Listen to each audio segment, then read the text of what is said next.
time to hurt, it's time to suffer, it's time to get into pain. What hurts most in the gym? Well, you all know it, leg day. And so this is going to be a murder session for your legs with just dumbbells only. Today we're going to do a leg day with the dumbbells only. Why? Because sometimes the stations are taken, sometimes you just train from home and all you have is dumbbells, and for some of you guys you don't even have access to gym. So check the whole thing, try it out. I guarantee you there won't be any heavy weights, but the legs will be on fire and the technique will get on point. So let's build, man, boys. So you see, guys, you know that I am anti-machines in general. I am not anti-machine as equipment. I am just anti-machine as the go-to equipment. First of all should be your body, which should be the machine. Not machines should be training your body. Your body should become the machine. If you are using them because it's more comfortable, because they stabilize you, well, you've missed the whole point of training, because the whole idea of training is to learn your body to be able to do everything by itself. Now, there is different ways of training, and I've told this before, you have to alternate the way you train. You cannot just do the same thing that works for you month 1, it won't work for you year 2. You have to keep the body guessing. And now, there's different ways to train every single muscle part. You can go heavy, you can go slow, you can go time under tension, you can go light for reps. Everything has a system. In general, the base, your foundation should be always heavy weights. But sometimes, maybe you have problem in the knees, maybe you just are on a deload week, or maybe you just don't have access to any heavy ass equipment, you can grab some light dumbbells and just do high reps. What you want to be thinking of when you're doing light weights, how you challenge the muscle is slow the reps down. So exercise number 1, guys, is walking lunges with the dumbbells. And you normally do walking lunges with the dumbbells like this. There is 2 problems with this. Number 1, you are not in any power position. Bam, you're not out here. When you're moving forward, dumbbells coming out here and you're losing your power position. Number 2, you can be cheating because you're moving the dumbbells and they are helping you to move forward. You're not generating the maximum amount of power from the legs only. You are helping your body to move forward with the momentum of the dumbbells. So I'm going to show you a harder way to do it. What changes? Everything. You grab the dumbbells and you put them on top of the shoulders, elbows forward. Why? Now the dumbbells are in alignment with your body, with gravity. Nothing is moving forward, backward, because if you have the dumbbells on top of your shoulders and you start leaning forward, the dumbbells will start falling down. So you will have to keep your body totally straight. That means your spine in perfect alignment, and that changes everything. The second thing you want to be thinking about, keep your elbows high. Why? Remember the previous episode, front squats? This is also a way to get better at front squats. So every time you're doing a lunge, press the elbows forward and do a lunge. Focus on not letting them drop. And the third thing is what's happening in the legs. Every time you're stepping, guys, wide step, long step, your weight want to be on the heels. Your toes want to be slightly inwards. That is in every single lunge you're doing.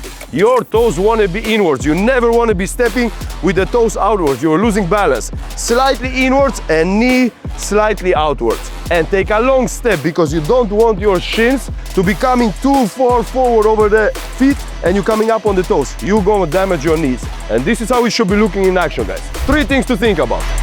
Elbows up, long step, toes inward, and the knees automatically will go outwards. Up. Elbows forward, of course, tensing the core.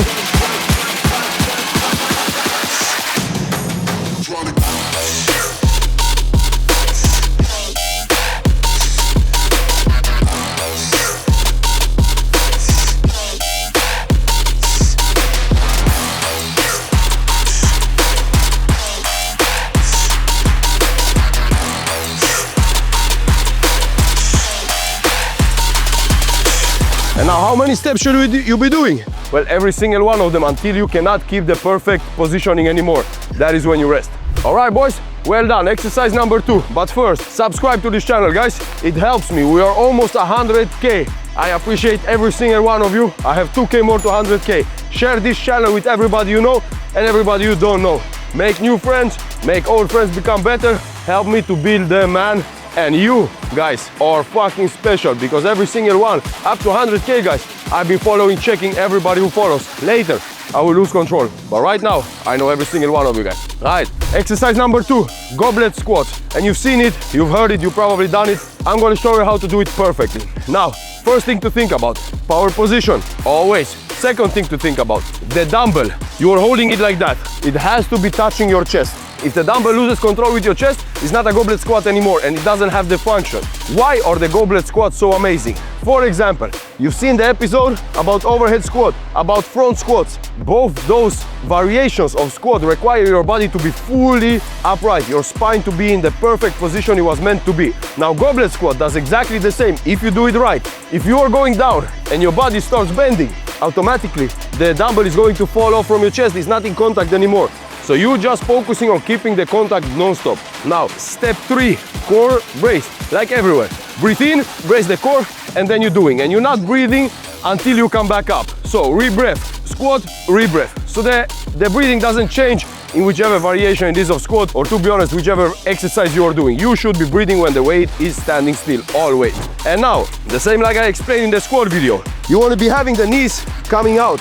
Remember what I explained to you about arching the feet, not standing like a flat foot, having connection, where you don't have to be barefoot to do that. You can do that in shoes. You just grab the bottom, the sole of the shoe. So focus on engaging your toes and gripping the shoes with your foot. Simple, guys. You do that and you're doing a perfect goblet squat. And trust me, don't sleep on those. They are good even if you have access to all the gym equipment. It's a functional exercise. This is how it looks in action. Yep.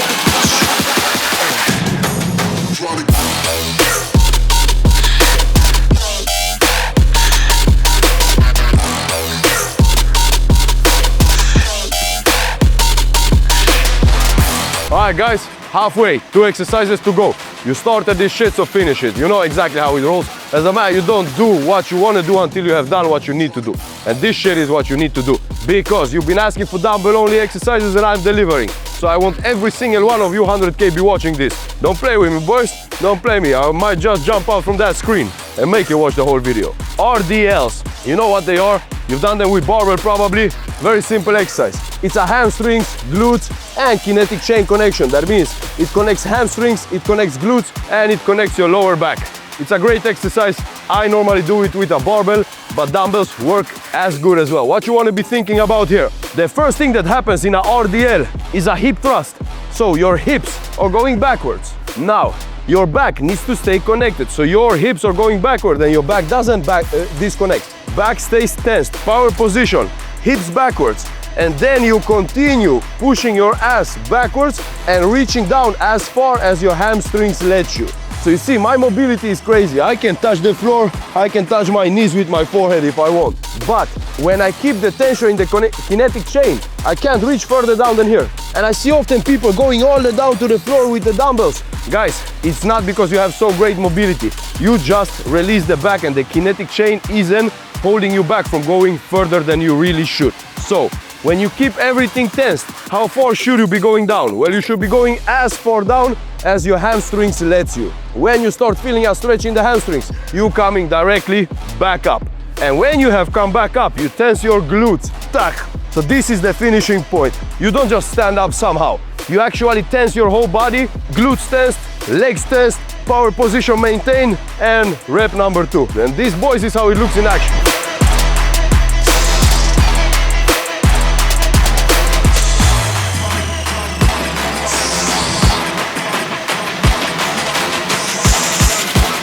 You can see my lower back is fully connected.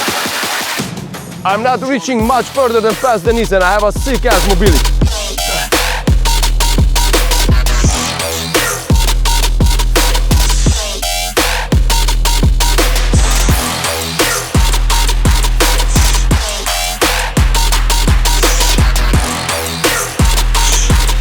And now, what makes this better to do with dumbbells than barbell? Well, you can superset it. So grab a pair of dumbbells, 30 kgs if you can do that. Directly drop down to 20 and directly after that drop down to 10 and just pump it out. You can easily be doing 50 reps in one set. Let's go get it, boys. This is athletic monster training.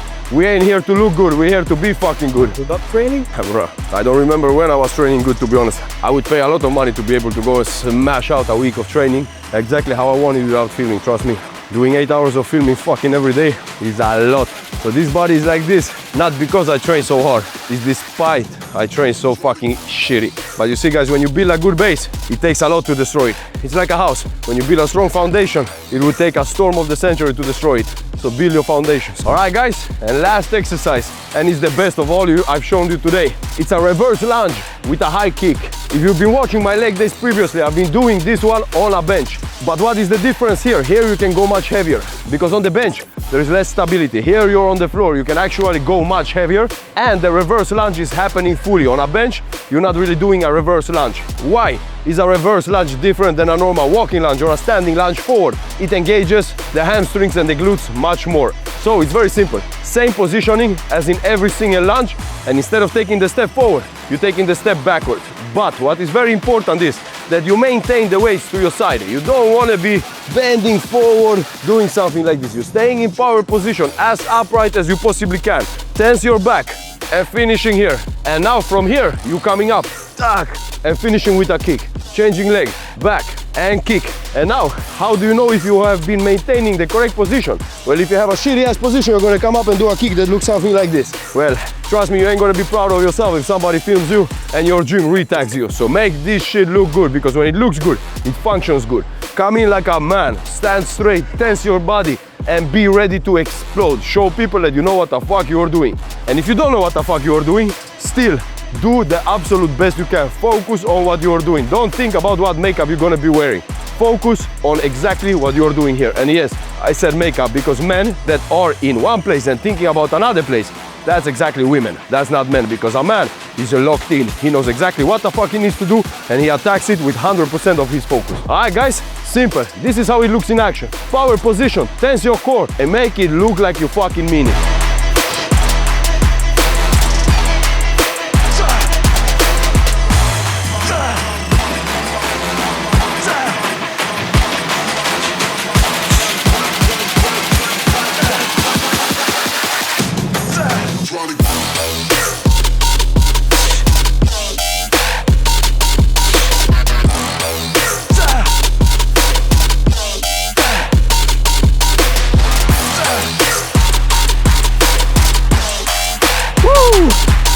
The last thing to think about, guys, when you're taking the step backwards, make sure that the foot that is in front, the weight is on your heels. Tack. So the shin is going straight down. I'm not taking a small ass step, doing something like this, because now the weight is in your front foot. You're putting too much pressure on your knee. All right, guys, well done. Try this episode out and let me know how it went. What do you prefer? Dumbbells, barbells, machines, or you just love every single thing? Time to build, man, guys. Ooh-ah.